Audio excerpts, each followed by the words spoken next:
Hi everyone, it's Alice, and it's that time of year where it's time to reflect back on the year that has passed and talk about the very best books that I read in 2024. Looking back at the year, I'd say that I had a really good reading year. I read loads of really good books.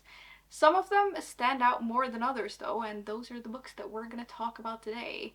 Now, you may know that I am awfully stingy with 5-star ratings. I don't know what it is. Maybe I should be less harsh, but like it's pretty rare that I hand them out. So not all of the books that I'm mentioning in this video actually got 5 stars, but the 4-star books that I'm gonna mention are the ones that have really stuck with me and that I still think about a lot, which to me is like a mark of how much of an impact they had on me. I think I'll split this into two, so we're gonna start with the 4-star books that really made an impact on me, and to be honest, I should maybe go back and actually give them 5 stars. I'm not quite sure, but like I really liked these books.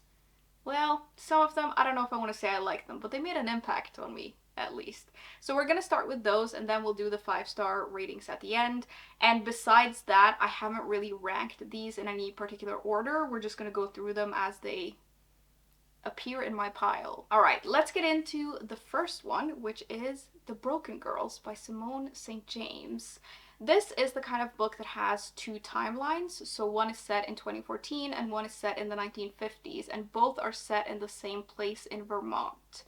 In the 50s perspective, we are following these girls who are at this boarding school. It's an all-girls school, and it's basically a school for all like unwanted girls and like illegitimate children, troublemakers, girls who ask too many questions.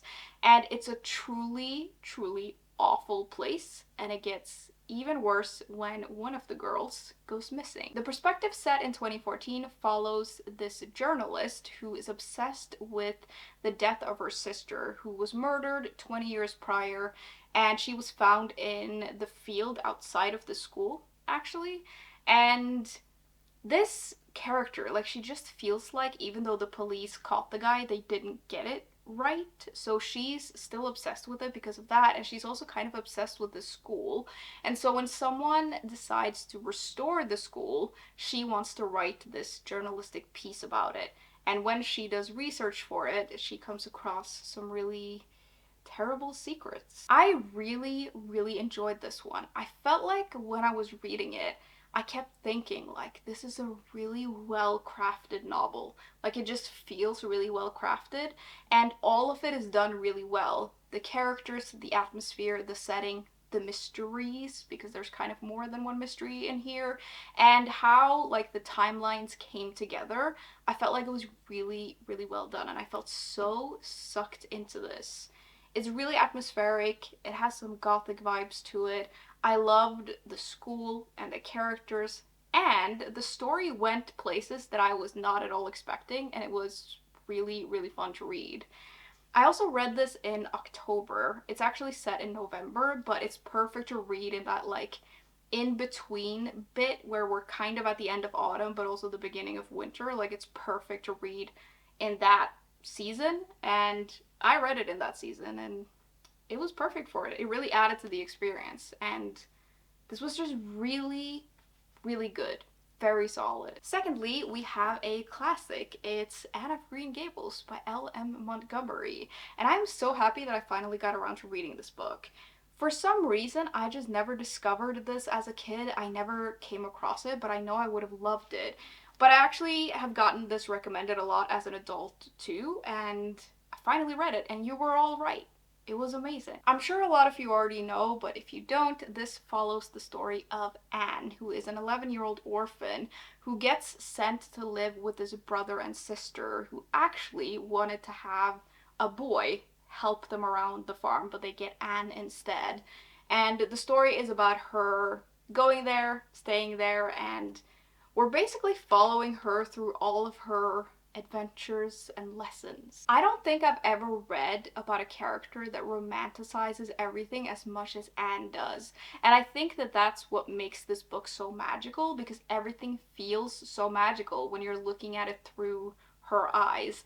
And everything is so lovely and wonderful, and also sometimes desperately sad, and we're taken on this journey with her throughout all of this, and she experiences a lot in this year that we're following her.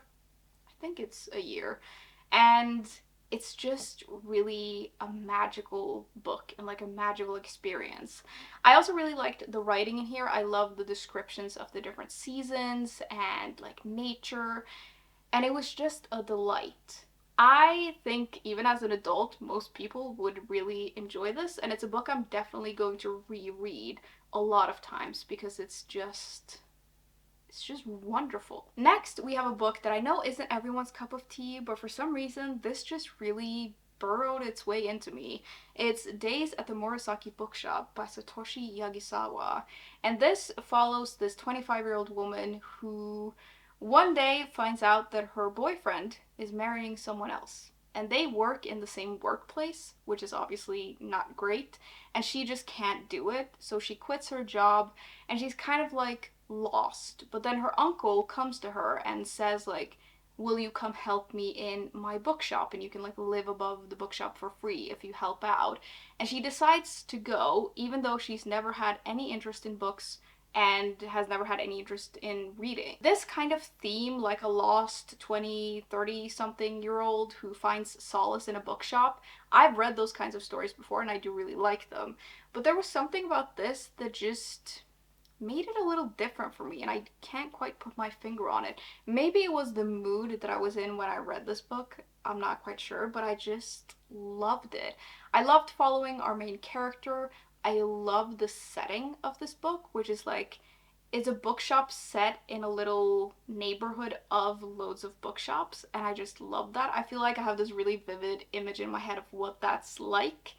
And I don't know, this also went some places that I didn't see coming, and I just felt like I was sucked into it so much. And it's very quiet, very slice of life, but I just loved it. Then the next two books that I have before we move on to the 5-star reads, I just want to talk a little bit about these books before I actually show them to you, because these are books that I kind of hate.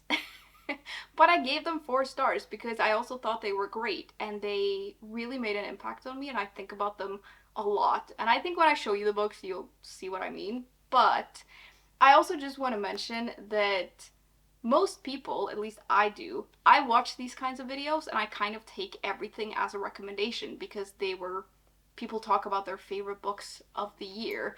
But these 2 books I would not easily recommend at all. And they are for, I think, a very specific audience because they're really, really messed up. And so I just want to warn you, like, these are not for everyone, like, really. For the right reader, though, I do think that they can do what they did for me, which was, like, send me on an emotional roller coaster. And, I mean, yeah, I do still think about them a lot. Anyways, the first one is Boy Parts by Eliza Clarke. This is a little difficult to describe, but it basically follows a main character who takes explicit photos of random men that she sees on the street. And she's an artist, and this work eventually leads her to get this fancy exhibition in London, which is a great opportunity, but it actually triggers this like self-destructive spiral with her. And in that spiral that we follow throughout this book, there's this obsessive best friend, and there's this random guy from a local supermarket that our main character is a little obsessed with, and there is so much that happens in this book, and it's really difficult to talk about without like giving everything away, but it's a lot. I both like and dislike this book with a passion, and it really did make me feel and think a lot. It is, in a lot of ways, a character-driven book because we're following this main character who is very interesting and very complex, and sometimes you really feel for her, and sometimes you really root for her, and sometimes you hate her because of the things that she does, and you don't necessarily agree with her mindset. And that is one of the reasons that I hate this book, because the main character is infuriating. I really like reading about unlikable characters, though, and I think that's what makes this book so good, is that the main character is so complex. And there's a lot of scenes in this book that I still think about a lot, and it was a very challenging read in that way. It really challenged my mindset in a way, and it was very thought-provoking, I would say. Would I recommend this? I don't know. If you like weird books and you're not easily triggered, maybe you would like this. And also, if you like reading about unlikable characters, maybe this would do for you what it did for me. But yeah, it's not an easily, like, it's not a book I could easily recommend to people, I would say. The second book of the two is Tender is the Flesh by Agustina Bazterrica, which is a dystopian novel set in a society where this virus has infected animal meat, so humans can't eat it anymore. And as a response to that, the government has allowed for the consumption of special meat, which is basically human meat. So you're allowed to breed and slaughter and process and eat human meat. The main character that we're following here works in a processing plant, and we see a lot of the world through that, but then he also has these internal struggles. His wife has left him, his father is like slipping into dementia, he's lost a child, so he's grieving, and he's kind of disillusioned with everything that he does as well, and it's a whole thing, and it's quite a world. The thing with this is that I knew what this book was about when I bought it. I knew what it was about when I picked it up, and still I was not at all prepared, and I was not expecting what I got. And I think I mentioned this in my review, but this actually made me physically nauseous, and I had to take breaks from it because it really is that bad. The story is just, I think the reason it works is because it has this quality to it that feels very much like everyday life. Everything feels very normalized in this book, and we're following a main character who's just doing his job. He's just going about his day, and he's kind of used to it, and it's so horrific, the things that we see in this book. But it has this, like, normalized quality to it that makes it worse. And there are a lot of details in this book that I still think about a lot, and I think it also works because we're following a main character who is throughout the book disintegrating, and he's disintegrating in this society that is really messed up, and it's so sad to follow him, and it is interesting as well, but it's desperately sad. And it's a very difficult book to describe. I would not easily recommend it to anyone. I would never recommend this book to anyone unless I knew them really well. And so, warnings to you all if you want to read this book, like, it really is. It's so horrific. However, if you are interested, I stand by my review of this, which was like, if you want a book that will make you throw up and cry at the same time, this is the one. Alright, moving on to the 5-star pile, we're gonna start with Nettle and Bone by T. Kingfisher.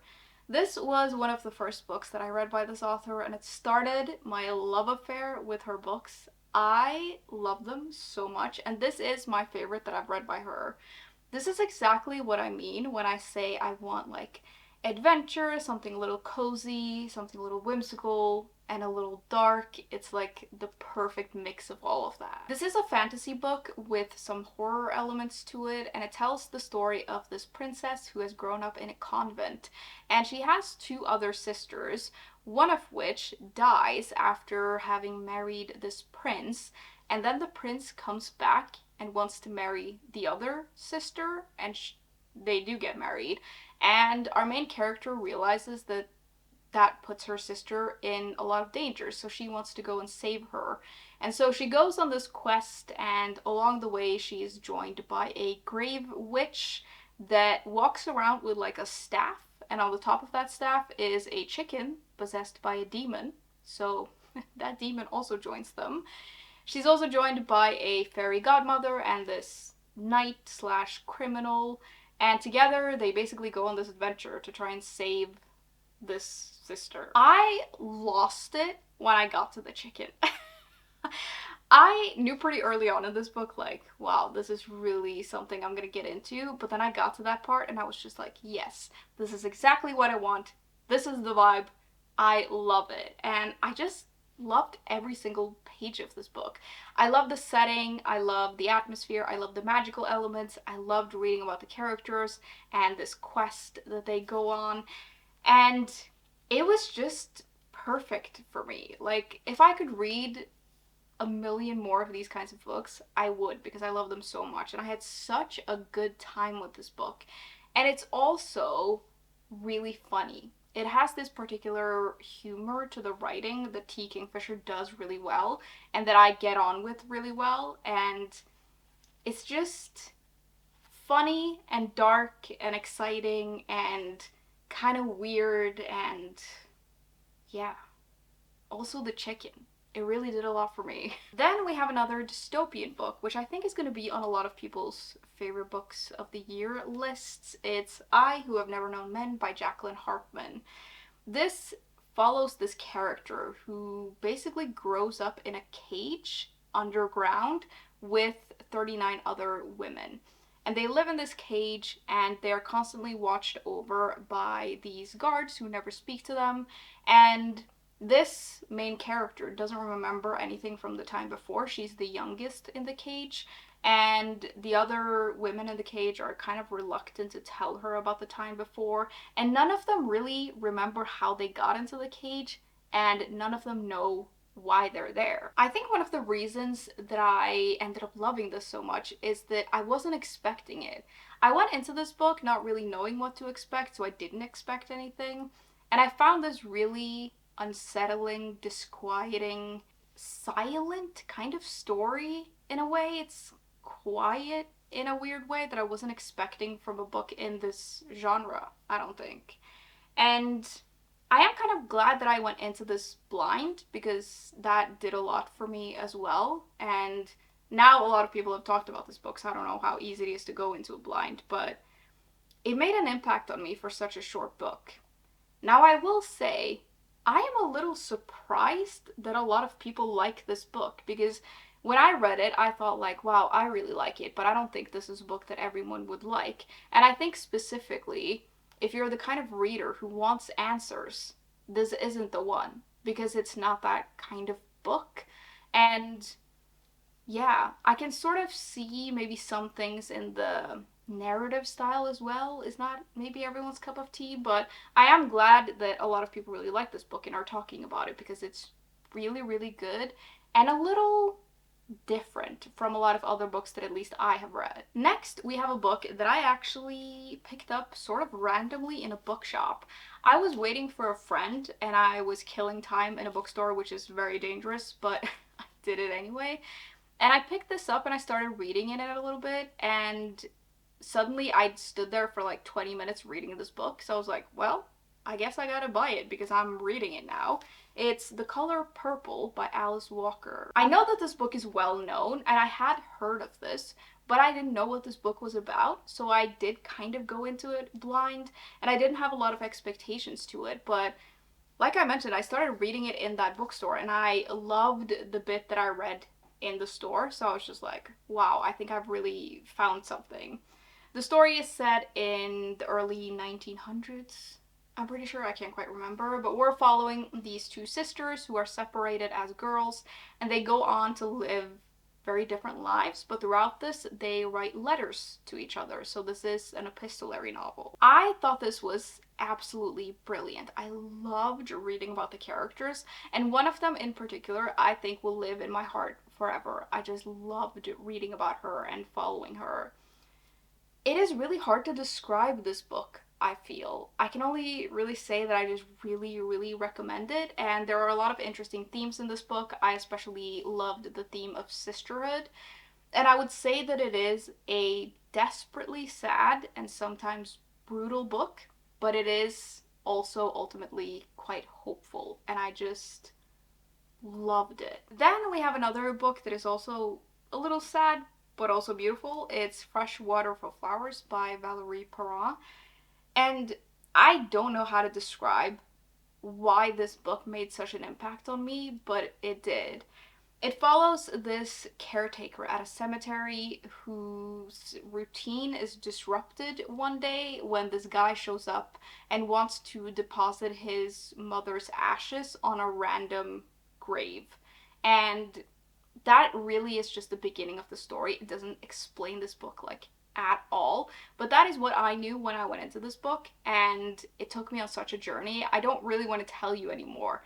I just want to tell you to read it. I think maybe the thing that did it for me with this is that I felt truly transported into this book and I just didn't want to leave. I loved following the main character, and you feel like you're really following her throughout everything that happens to her, and you make discoveries about her and her life, and there are all of these ups and downs, and you feel like you're there in her head and in her heart. And it's so hard to describe, but this is a very emotional book, I would say, and we're going through a lot of emotions. There's grief, hope, love, desperate sadness, and anger, and just everything. And I do think that this book has a certain warmth to it that makes it really special. There's like a warmth to the writing in a way, and I don't know, it just felt so real, for lack of a better word. Second to last, we have another book that I think is going to be on a lot of people's favorite books of the year's lists. It's The God of the Woods by Liz Moore. And this is my third book by this author, and I already knew that I loved her. She's almost like an auto-buy author for me. Like, anything she comes out with, I will read. And because of that, I did go into this book with relatively high expectations, and she still managed to blow me away somehow. This is a mystery novel set at a summer camp in 1975, where this camp counselor wakes up one day to find one of the bunks empty and one of the kids is missing. And that kid is the daughter of the people who own the camp, which is obviously terrible. And it's even more terrible because that family has already had a child disappear. Their son disappeared a decade earlier and no one ever figured out what happened to him. And so the fact that this kid is missing sends everyone into a frenzy and everyone is panicked. And through this search for this girl, all of this stuff comes up. There's a lot of drama, intrigue, and all of these secrets about the family, the camp, and the nearby town. This is one of the best literary mysteries that I have ever read, and I feel like literary mystery is the perfect way to describe this book because that's really what it is. It is so well crafted, and we actually have several timelines sort of going on in here. We flit back and forth between 1975 and like the past, and sometimes when you read books like that and you're following a lot of characters, it can get really chaotic, but it doesn't feel chaotic in this at all. It's so well done. All of the characters are amazing. I knew that this author could write characters, but like, she did it again in here. The mysteries are really intriguing. The setting is amazing, and it's a great book to read in summer because you feel really transported into this camp, and it's just so well done. Like, when I was reading this, I kept thinking like, wow, this is really, really well written and just really well done. Then, lastly, we have a tome that I finally conquered after having this book on my TBR for like 10 years? Like, I'm not joking. I've had this for ages. And I finally read it, and I loved it. It's Rebecca by Daphne du Maurier. This is a classic, so you may already know this, but this story starts off in Monte Carlo, where we meet our main character, who is the lady's maid of this quite overbearing and annoying woman. And when they're there, they run into Mr. De Winter, who is grieving the loss of his first wife. And through various events, Mr. De Winter proposes to our main character, and he whisks her away to his like huge country estate, Manderley. And when she gets there, she pretty soon realizes what a big shadow like the first wife casts over their lives. When I tell you I was relieved that I ended up loving this book, oh my god. I had built this book up a lot in my head. This is a book that's been recommended to me a lot. I've mentioned it a lot on this channel, and everyone is like, when are you gonna read this damn book? And I finally did, and I loved every single page of this. I was scared that I was gonna be disappointed, so I didn't want to like get ahead of myself when I was reading this, and I was like, maybe I don't love it as much as I think, but I kind of knew a third of the way through, like, this is gonna be a new favorite. I think the writing in this is beautiful. It's very intense, and this story was surprisingly twisty to me. Like, I kind of knew what the story was about, but I didn't fully know. And so there were a lot of revelations in this that took me by surprise. I also really liked reading about the characters in here. I know some people really dislike the characters in this book, but I do like reading about unlikable characters sometimes. And I thought they were interesting people. And even though you don't always agree with their choices, I thought they were very interesting. I've thought a lot about this book since I finished it. And like, I did a reading vlog about this and I got some comments about like, have you thought of this? Have you thought of this? And it really like made me think about it in a different way as well, which is kind of why I also want to reread this book, because I think I would have a slightly different perspective. Overall though, I just thought this was really well done. It's kind of intense, it has some gothic elements to it, but it was really, really good, and it's a book that's going to stick with me for a long time. Also, Mrs. Danvers is going to haunt me for the rest of my days because she is scary. That was the last book in my stack though. Those were my very favorite reads of 2024. Quite the mix of things, but that kind of makes sense because my reading is always like a mix of a lot of different things. Now, I would love for you to tell me what your favorite books of the year were. Maybe like top 3 if you can narrow it down to that. Please tell me in the comments so that I can make my already huge TBR even bigger. It's my favorite hobby. And I also just love hearing about everyone's favorite books of the year. So tell me all about it in the comments. As always, thank you very much for hanging out with me today, and also for hanging out with me this year. This was a really great year for the channel. I've enjoyed hanging out with you a lot, so thank you all very much, and I will see you soon. Bye!